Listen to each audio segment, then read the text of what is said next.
20 savol. Vinil benzol bilan 2 metil butadiyen 1,3 moddalari 1,2 nisbatda 1 ga polimerlanishidan 55,2 kilogram polimer olingan bo'lsa, bu reaksiya uchun necha kilogram vinil benzol sarflangan deyapti. Demak, ishlaymiz. Vinil benzol stirol ham deyiladi bu. S6H5 demak SH2 qo'shma SH2 plus polimerlanadi butadiyen 1,3 bilan SH2 SH2 1 ga 2 degan uchun buni 1, bunisi 2 mol polimerlanishdan PBSK polibutadiyen stirol kauchuk hosil bo'ladi. Bu eski kitoblarda berilgan 90 qism stirol, 10 qism butadiyen bo'ladi.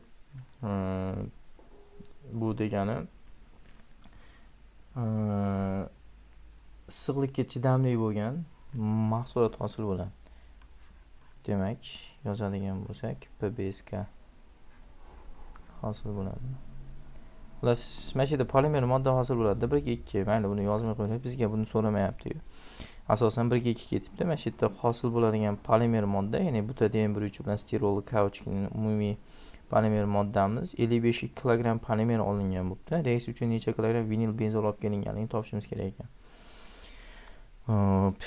Unum berilgan 80%. 55,2 kilogram mahsulot hosil bo'lgan bo'lsa, shu 55,2 kilogram mahsulotim o'sha menda 80% unumda chiqqan bo'ladi.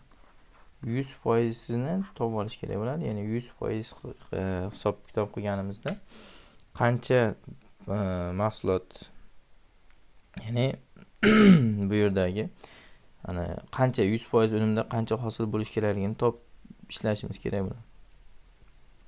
100% ni topadigan bo'lsak, demak 69 kilogram bo'lishligi kerak ekan. Demak 69 kilogram polimer modda hosil bo'ldi degani, demak dastlab ham reaksiyaga kirishi kerak 69 kilogram degan. Xo'p, demak ikkalasini endi 1 moldan mollarini hisoblashimiz kerak. Chunki 1 ga 2 mol nisbati degan. Xo'p, stirolni massasi hisoblaydigan bo'lsak, S8H8 bo'ladi.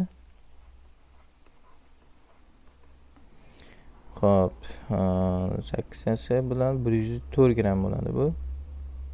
Butadiyen bir S4 H xo'p. S5 H8 bo'ladi. Massasi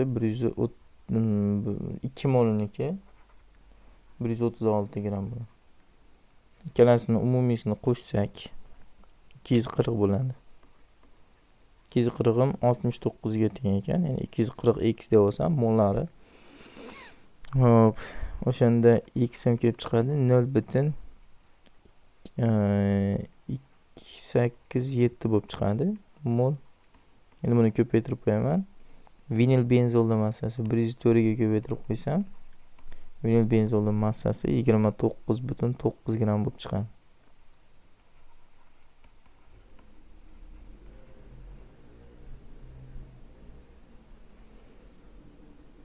Endi kilogram, mana bu yerda kilogram bo'lgani uchun bu ham kilogramda chiqadi javob D.